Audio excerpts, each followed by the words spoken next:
another 5-minute mystery. See if you can solve the case before the end of the program.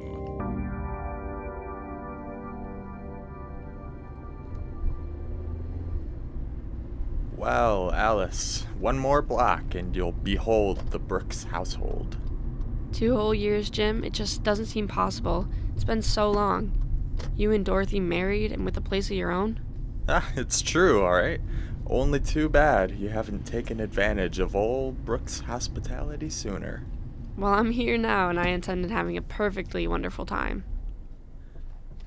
Now, here we are. Oh, what a charming place this is. Dorothy's probably on needles and pins waiting for me to get you here.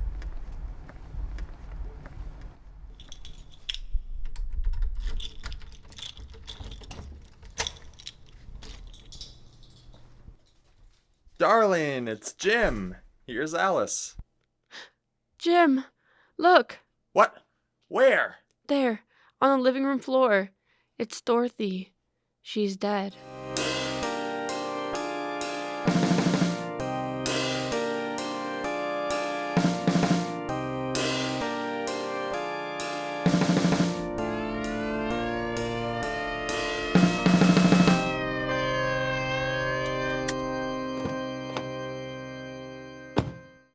Mr. Brooks, I am afraid you and Miss Manning will have to submit to some routine questions. I'll be happy to help in any way I can, Inspector. Thank you, Miss Manning. Now, Mr. Brooks, while we're waiting for some information I phoned for, I want you to tell me exactly what happened this morning. Well, there isn't much to tell. Both my wife and I were quite excited. We're expecting Alice, that is, Miss Manning here, to visit us from Chicago. I was to wait until she called me at the office. And you were there all morning. Yes, until Miss Manning's train arrived and we came out here. I'd written to Miss Brooks to tell her I would call Jim at the office as soon as I arrived. The train was an hour late. Maybe if it had been here earlier, it may have prevented this. Well, that remains to be seen. Apparently, Mrs. Brooks was sitting here in this chair, putting red polish on her fingernails when she was shot from behind.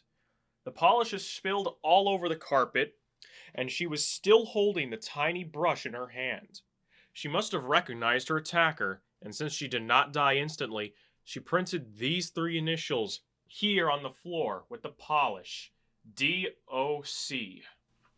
D.O.C. I wish we could tell whose initials she was trying to reveal.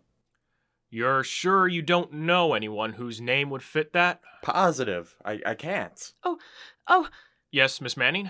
Can you think of somebody with those initials? well, D.O.C. spells Doc, and it's Mr. Brooks' nickname. Why, it can't be. Yes, Mr. Brooks. I haven't been called Doc in over 2 years. It was a nickname I picked up in school. My wife didn't like the name and never used it. No one in New York even knows me by Doc. You've got to believe me, Inspector. It's the truth. Well, that we'll see. Just a minute. Hello? Yes, Grady? Yes, I see. Well, it's sewed up anyway. Thanks. Well, you both will be happy to know our little murder is solved. Oh, then it wasn't Doc after all? No, Miss Manning.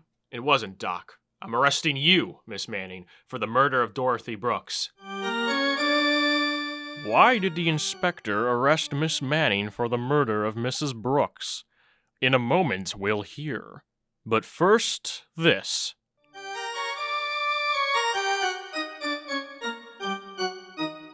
And now, back to our story. How dare you arrest me? I was still on the train. Your train wasn't late, Miss Manning. That phone call just verified the fact. You came out here, murdered Mrs. Brooks, returned to the station, and called Mr. Brooks to pick you up. That wasn't what really gave you away, though, Miss Manning.